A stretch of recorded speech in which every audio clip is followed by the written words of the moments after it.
If Mac doesn't play well this weekend, Greg, and they say we got to move forward with somebody else, would that somebody else be Bailey Zappe or would it be Will Grier?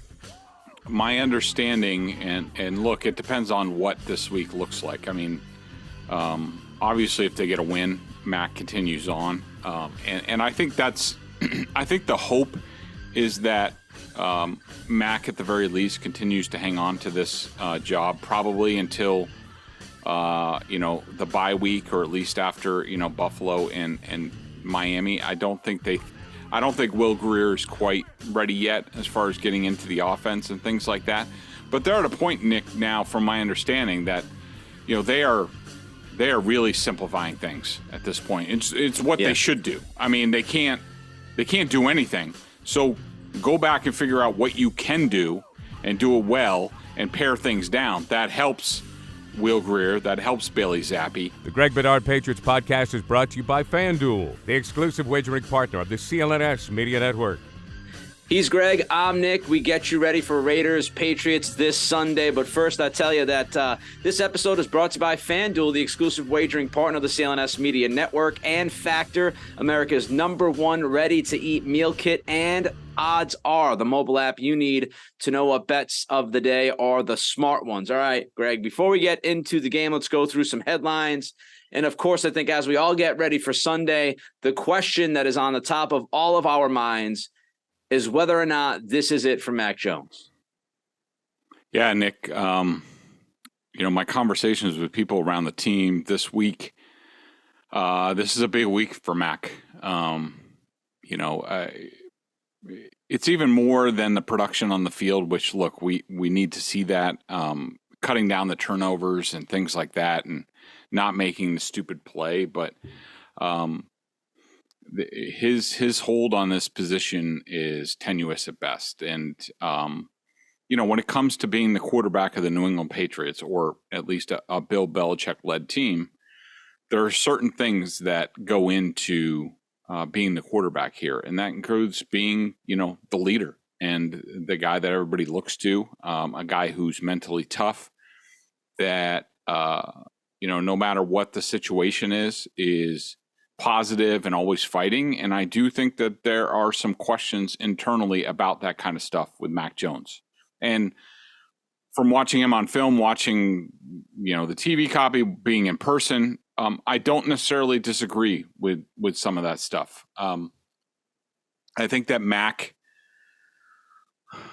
needs to he needs to lead better, and he talked about that coming into this year. And it's anybody can lead when things are going really well. It's right. Who are the leaders when things are going really poorly, and who is ready to be resilient. I think a lot of things like his body language and things like that, it hasn't been good the past couple of weeks. And I understand things have not gone well for him in the offense, and I understand that at this point, between the Dallas game and getting sped up and this last game against the Saints, that, it's very easy to feel like I can't do anything right at this point. And a lot of athletes go through this at some point in their career. And for Mac, it's early in his third year.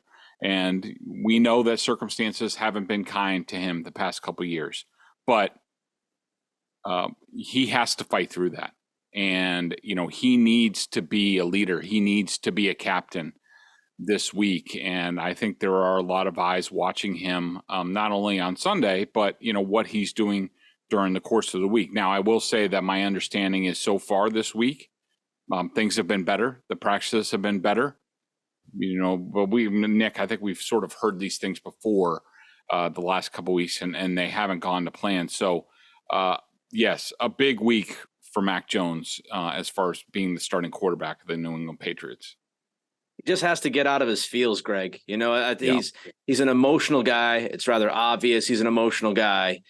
He has to do a better job of controlling those emotions under certain circumstances. And last year, when things were crumbling around him, he showed his emotion. He let that get the best of him. This year, same thing, last 2 weeks. I do think, though, to give him some credit, and I don't know if this is going to make a difference on the field Sunday or not, but I did think he took some baby steps at the podium yesterday when he spoke to you guys, taking the responsibility, taking the accountability, saying he has to communicate better. It was interesting that he said that he hasn't communicated well the last couple of years. It wasn't the last couple of weeks. So that stood out to me. He also said somebody spoke to him. And I wonder who that was. Was it a teammate? Was it a coach? Who spoke to him and said to him, hey, look, your communication has sucked. And that's supposed to be one of your strong points. So, again, I don't know if it's going to make a difference on the field, but at this point, he's so broken, baby steps is a good thing. Yeah, Nick, I think, you talk about who spoke to him. If I had to hazard a guess, it would be Hunter Henry. I think that's a guy who's frustrated and teetering, and he is on Team Mac, and Mac's spoken glowingly about him. But I do think Hunter Henry is at the point where, I'm tired of this crap, and we need to move beyond this. And as far as Mac is, look, and this even goes for some of the players that I've coached recently. If you go 0 for 4 and you have 3 errors, people shouldn't be able to tell. It's not about you. It's about the team. There are still things that you can do to help the team win, even when you're playing poorly. And I think that's where Mac's really come up short, where it's just you're right. He's in a very emotional player. Sometimes that works for you. Sometimes it works against you. And he needs to get out of that.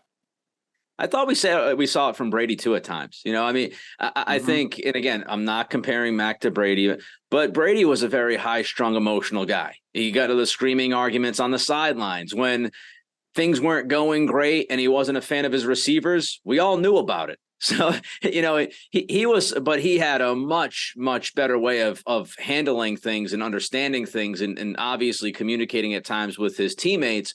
But he was also another guy who kind of didn't always gel with some of the receivers, especially the younger receivers when they would come onto the team.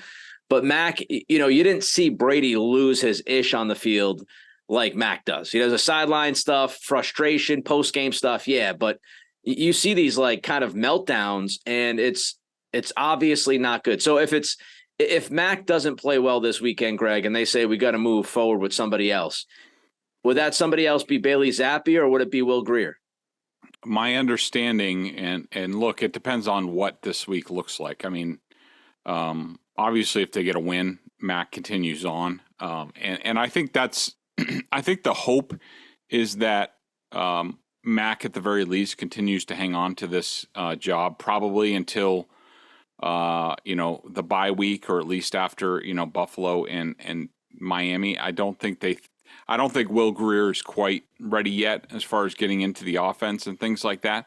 But they're at a point, Nick, now from my understanding that, they are really simplifying things at this point. It's what they should do. I mean, they can't do anything. So go back and figure out what you can do and do it well and pare things down. That helps Will Grier, that helps Bailey Zappe. And, my understanding is if this week doesn't go well and the Patriots are, 1-5, and depending on what the Broncos do, they'll be tied for, the worst record in the AFC. I mean, they are right now at 1-4. That, let's just say that Will Grier has his fans in the building. That, I think there's a lot of people in this organization who are just like, look, we've seen Bailey Zappe. We know what he can do. We released him. Nobody else wanted him. He went the practice squad route. He's back on the roster right now. I mean, Zappe's been terrible when he's gotten into the games. And I know there are Zappe people out there like, oh, we'll give him all the reps and it'll be better. Look, he completed 39% of his passes last week in a blowout when the Saints are dialing things back. I mean, come on. Let's be real. He's not good at this point. He doesn't have a future here as a starting quarterback. Will Grier, you can make the argument that he has the best tools on the team as far as a quarterback. And so if the Patriots are in the process of dialing things back and making things simple, why not go with something different and see what you have there? You don't have anything to lose at this point. If it goes badly on Sunday, you're 1-5, you got Buffalo and Miami coming up. I mean, what do you have to lose at that point? Any hope from Malik Cunningham fans, Greg, at all? No, stop with the Malik Cunningham stuff. I mean, look, listen to Bill O'Brien's answer this week about Malik Cunningham, and all he talked about was him as a wide receiver and like, oh yeah, he got some reps at quarterback, getting them ready for Taysom Hill last week. Like that's the extent. He is not, for now, this year, and I don't know how many more months, Nick, you and I need to talk about this, but he is not a quarterback. He is a wide receiver on this team. So, I know you got all excited about his fourth quarter in a preseason game against, who was that? It was some awful team. But anyways, it doesn't matter. It's not a factor. He's not a factor. It's Zappe and Grier. If anything comes of Malik Cunningham at quarterback, which I still don't think is going to happen, it wouldn't happen until the offseason. All right. Before we get into the injury report, Jeff Howe had an interesting story this week about Robert Kraft, people close to the situation. And to me, Greg, and I don't know if more stuff was written or not, but, I saw that story. And to me, that was a shot across the bow to Bill Belichick. That was the next step. And I know we've talked about it, you and I, that Robert has come out during the owners' meetings at times over the last couple of years. And he's talked about how he wants to win and you need to get to the playoffs and win a playoff game. But this was a threat. This was Bill Belichick has stunk at his job. And I thought that this was a little bit of the cage rattling that was needed and a clear message to the head coach and GM of this football team. If you don't get this straight, you're gone.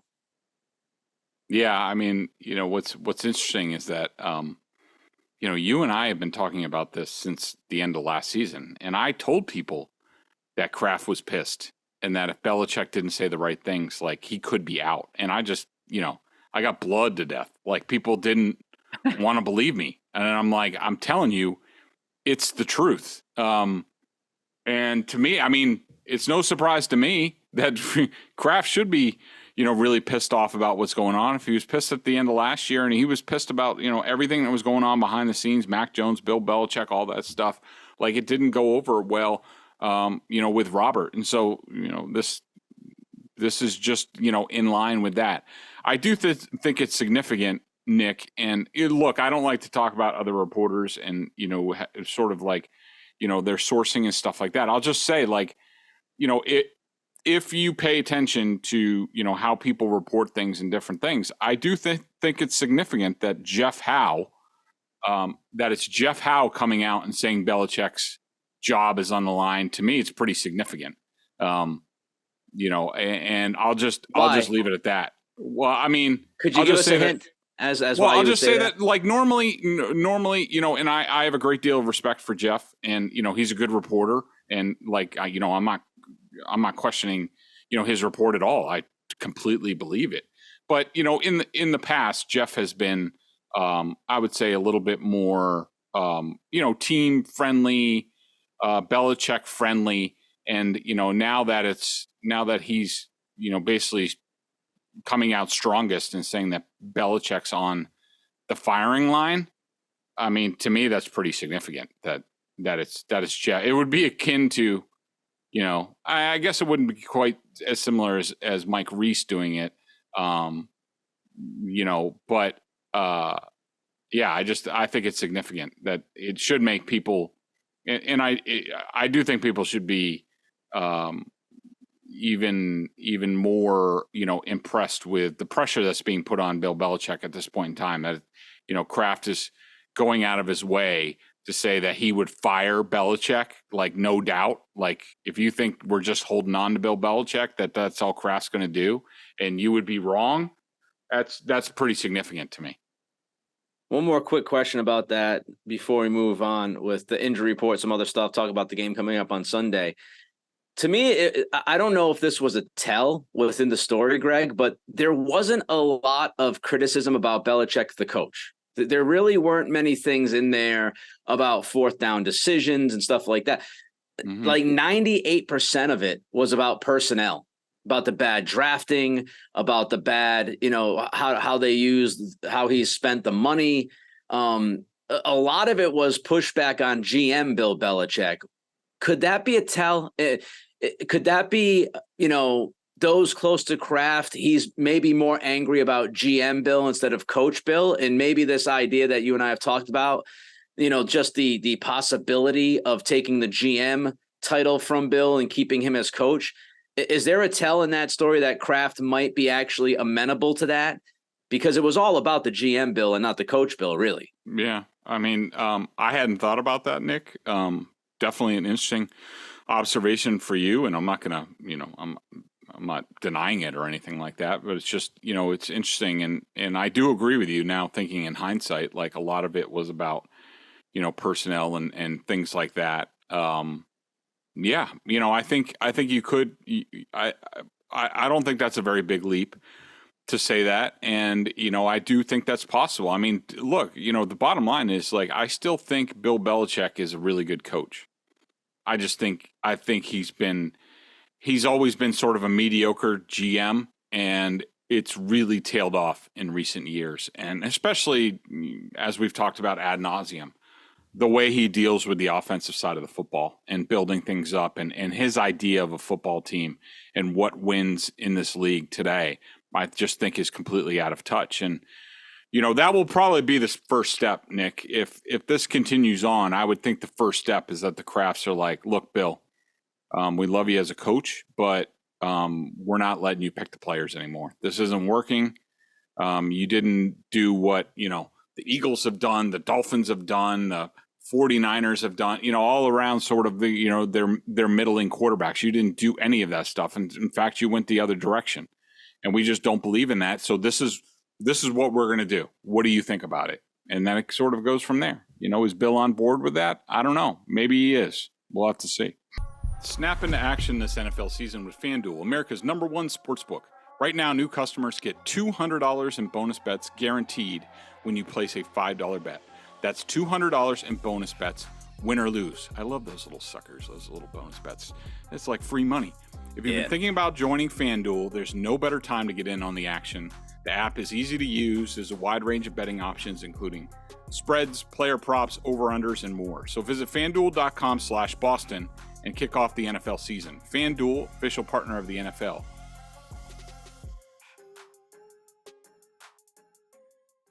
All right, Greg, let's jump to the injury report. 16 Patriots on today's injury report. 3 guys did not practice. This should not surprise anybody if you've been paying attention day to day here. Demario Douglas, Juju Smith-Schuster, both in concussion protocol. They were not on the practice field. And, of course, Matthew Judon with that biceps tear. He was also not on the field, not practicing. Kyle Duggar, Greg, was an addition to the injury report today with a foot problem. Any concern about Duggar and the fact that there's 16 guys on this damn thing? Yeah, well, I hate late ads. So he practiced fully on Wednesday. So that means that he either got hurt late on Wednesday or in Thursday's practice. That's never good. I'm more concerned about considering they have safeties up the wazoo, including guys like Adrian Phillips and Jalen Mills, who aren't even playing, and Jalen Mills is tweeting about his 10 snaps of playing time this week, which is always good. I'm more worried about the offensive line and the pieces that they have there. Owenu still has the ankle. Cole Strange still has the knee. And also, look, they got Tyquan Thornton back. He's still limited with his shoulder. I know a lot of people on social media made a big deal out of this. The guy's coming off of IR with a shoulder injury. It's not going to be 100% the first time he's out there. He's obviously, they are testing it, gauging it, see how it goes. But there's no question that they could use his speed out there because they have none of it. And it doesn't look like Demario Douglas in concussion protocol along with Juju Smith-Schuster is going to be out there. So all hands on deck at wide receiver for these guys.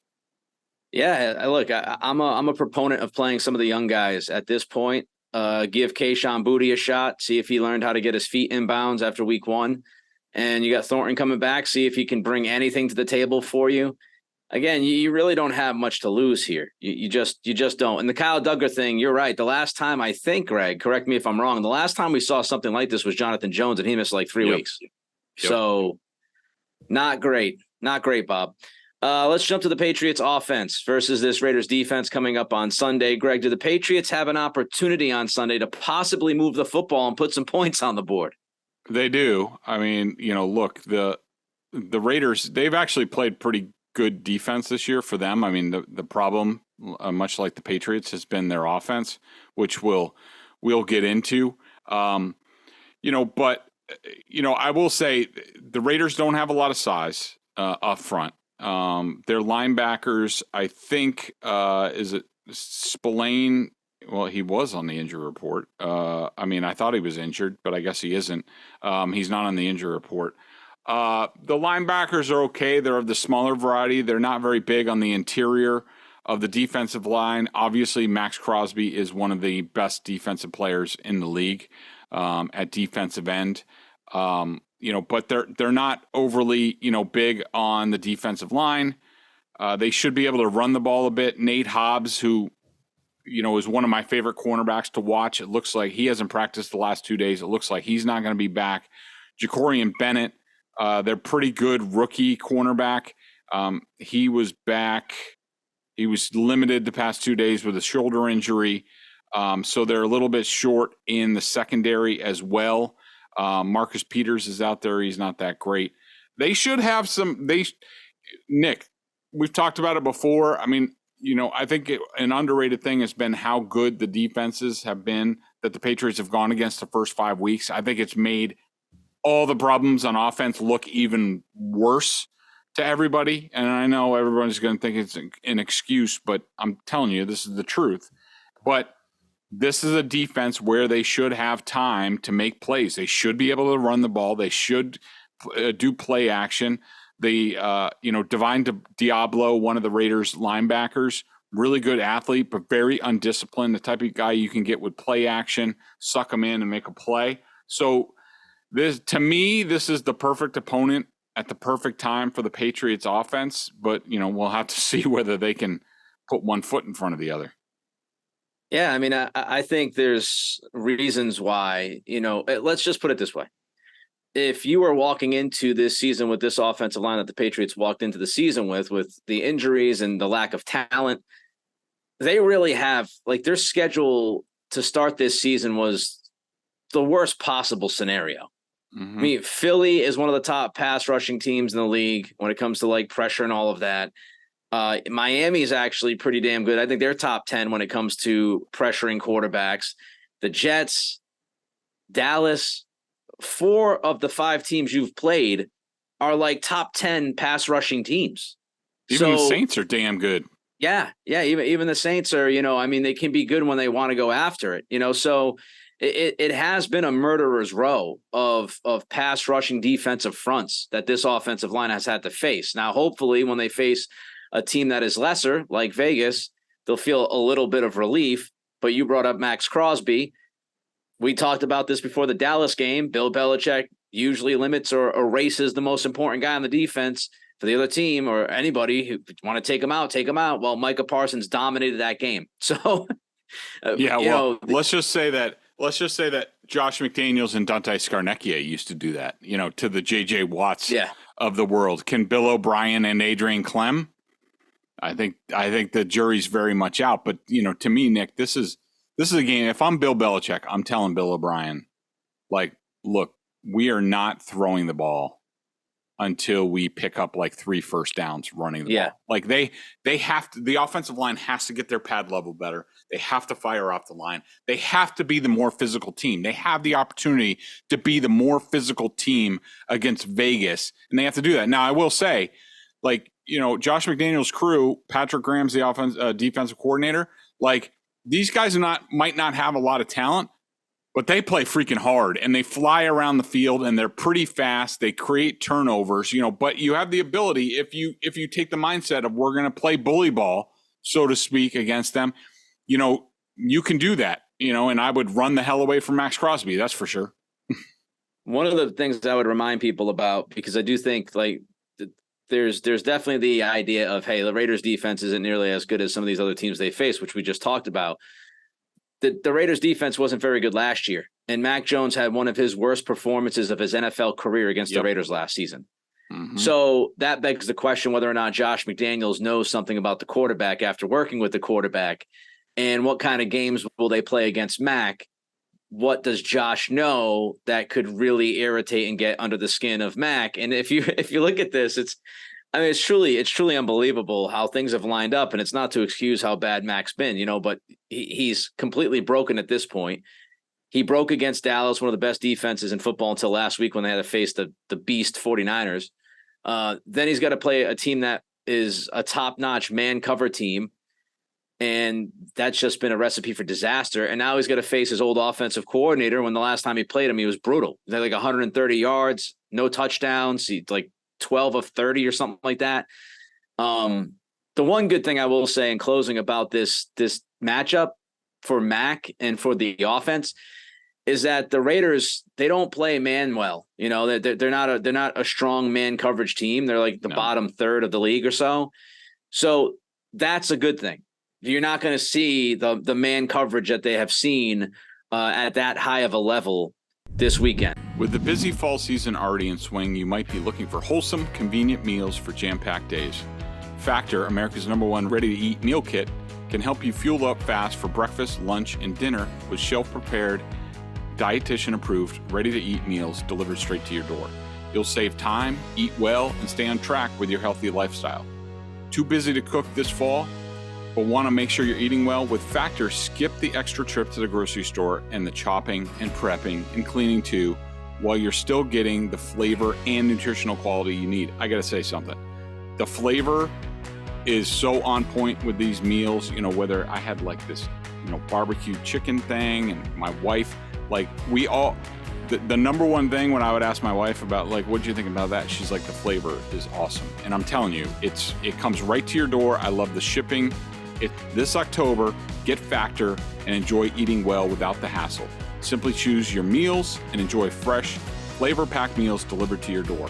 Ready in just 2 minutes, no prep, no mess. I'm telling you, you guys are going to love this. Head to factormeals.com/Bedard50 or use code Bedard50 to get 50% off. That's code Bedard50 at Factor.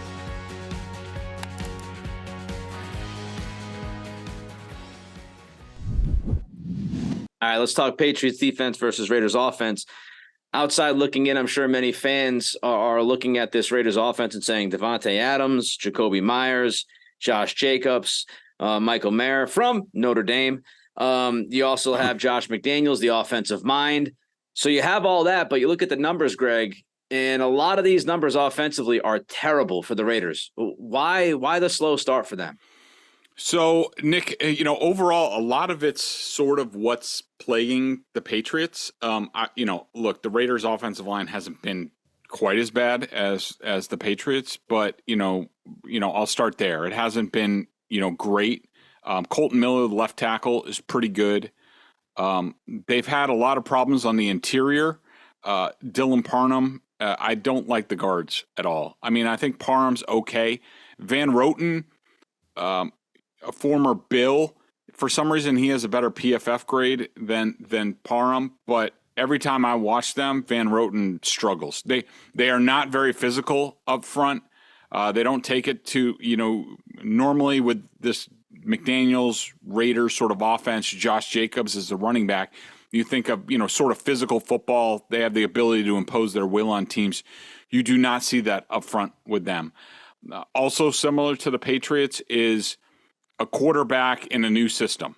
Now, for both Mac Jones and Jimmy Garoppolo, these aren't foreign systems to them. Bill O'Brien, Alabama, formerly with the Patriots. Jimmy Garoppolo, we obviously know, used to be with the Patriots. But that stuff takes time. Jimmy has been gone from this system for multiple years, and it's not like riding a bike. I mean, it's a much more complicated scheme than Kyle Shanahan, and you can see Jimmy when he's dropping back there, like in processing, he's just not comfortable yet. And like I told people about the Patriots offense, it's going to take, when you bring in a new offensive coordinator and a new system, or at least for the quarterback when you're talking about the Raiders, it's going to take at least until the middle of the season. That would be, early, about the middle of the season, where they start to feel comfortable, where, the game starts to slow down for them. And right now the game looks a little fast for Jimmy. He doesn't always make the right reads. He's working through that. And I think, look, a lot of teams, and I'm sure the Patriots will put a safety over the top of Devontae Adams. This scheme tells you to go away from that receiver. And so he's trying to make some other things work. Mainly, Jacoby Myers, and they have, a few other younger guys. Hunter Renfrow hasn't been much of a factor. That guy is not the same guy who caught, I think it was 100 balls a few years ago. Physically, he has nothing down the field. Like, I don't know what it is with him. But, the big thing is, like, Jimmy's just not comfortable. And until that happens, I think the Raiders are going to struggle a little bit. All right. I mean, I think at the top of the list for us, we talked about this post-Saints game earlier in the week, the lack of a pass rush. Matthew Judon obviously not out there. Josh Uche's had pretty much a quiet season, especially compared to what we were expecting from him after last year. They tried to blitz a ton, Greg, on Sunday against the Saints last week. Didn't quite work. How can they get it going? Can they get it going? It's a really good question, Nick. Especially, as we've talked, like, the best thing, if you want to be the best defense that you can be and be a really good defense, then, you're generating pressure with your front four and you're playing and you're getting pressure pretty quickly and you're playing man coverage behind that. That's the best way. And you selectively double, like that's when the Patriots have been at their best. Right now, from the way that Steve Belichick has called games the past few weeks, basically tells you that they don't think that they can get home with 4, that they need to send extra people to generate pass rushes. I mean, we've seen more corner and safety blitzes, especially last week against the Saints, that we've ever seen. Now, maybe some of that was the scoreboard being down 21-0, and they just, sort of threw caution to the wind.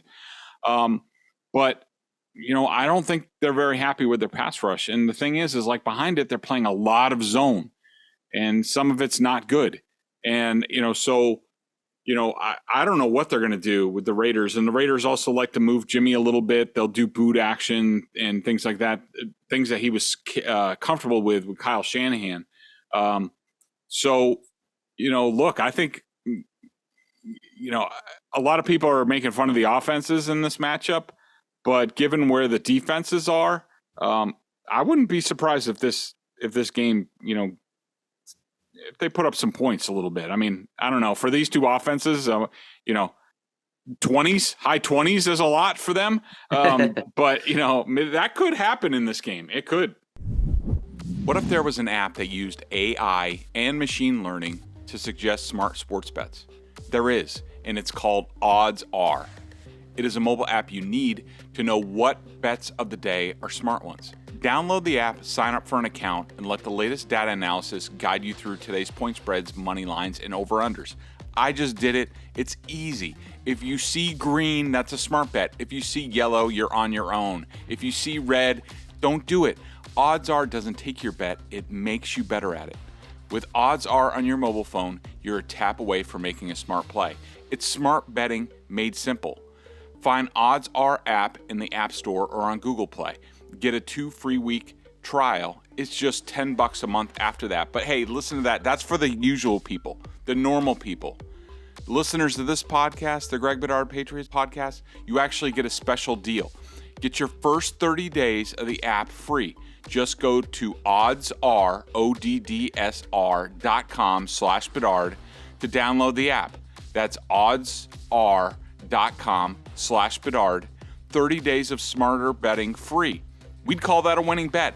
The casinos and sportsbook want you to bet. Odds Are wants you to win. Go get it.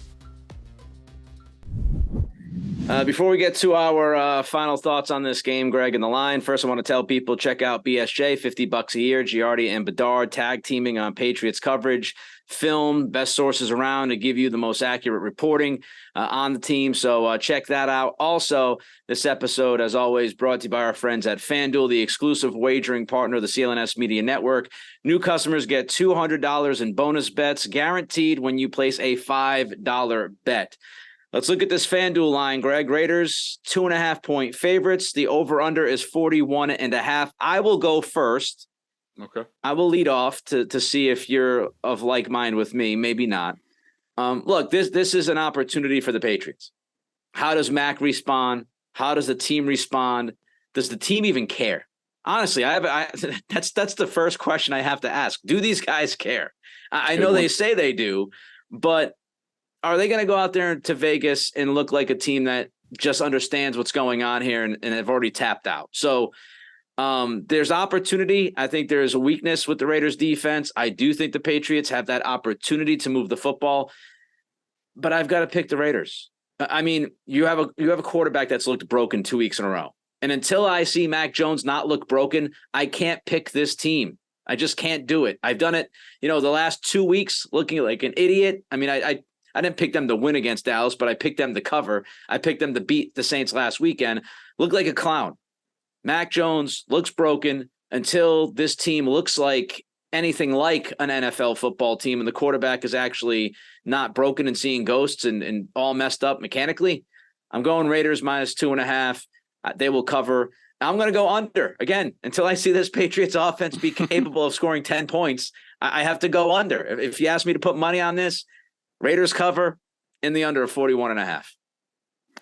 I don't necessarily disagree with you, Nick. A couple things about this matchup that stand out.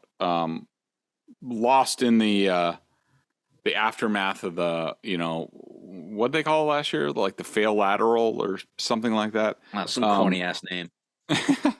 That was the fact that Vegas jumped out to a 17-3 lead in that game at halftime. Yeah. And then Vegas did what they did all of last year, which was let the other team come back and take the lead. Josh McDaniels, I think, has lost the past 2 years. So he has 3 losses this year. And so he's lost, I think, 13 games, and like 10 of them are by like 1 score or less. I mean, so Josh is very good about knowing like what kind of game it's going to be and how to game plan for it. But the execution hasn't been there at the end. So I think this game's going to be close, either way. I'm certainly worried about Max Crosby and about how he could easily get into Mac Jones's head. And then that's it for Mac Jones. If he's seeing things like he did against the Cowboys and the Saints, forget it. And, if I'm Josh McDaniels, I'm telling Max Crosby to hit Mac, even if it's late early on in the game, just to get him sped up. But I am worried about Max Crosby against whatever the Patriots put out there at right tackle. He is incredible. He really is. Josh Jacobs on film for the first time this season. Last week was the first time Josh Jacobs has looked like Josh Jacobs to me. And I have no inside knowledge on this. From his holdout, he got out of shape. He was not ready to play this season. He looked thick to me. He looked slow. He looked indecisive. It started to get a little bit better last week, but again, the interior blocking isn't great for the Raiders. Jacoby Myers, we know, has an axe to grind. He's going to be out there, looking for that. I do think, Devontae Adams will get his. I do think this is probably the game where the Raiders look to get on track and look at the Patriots, and especially without Josh Uche and without Gonzalez, they're looking at the Patriots defense how we're looking at the Raiders defense. I tend to agree with you. I think the Patriots, I haven't made my final decision. I want to catch up a little bit more on Raiders film. I'm way behind from where I was last year. But my feeling as of right now is I think the Raiders win this game, and I think they cover the point spread. I think it's anywhere between 7 and 10 points. I wish they had Nate Hobbs, but I do think it's going to be pretty high scoring. So I'm going to go with the over in this game, but I'm going to say that the Raiders are going to win and cover the point spread. Woof. And obviously Greg meant Matthew Judon, not Josh Uche. Oh, sorry. He is well aware that Josh Uche is still playing and Judon is not. I would just, woof. They lose Sunday. We're looking at 1-7, right? Yep. Buffalo and Miami back to back. Oh boy. Let's see what happens on Sunday. He's Greg. I'm Nick. Let's try to feel good about it, everybody. Be well and have fun this weekend, especially before the game, because it might not be fun on Sunday. We'll talk to you early next week to recap this one.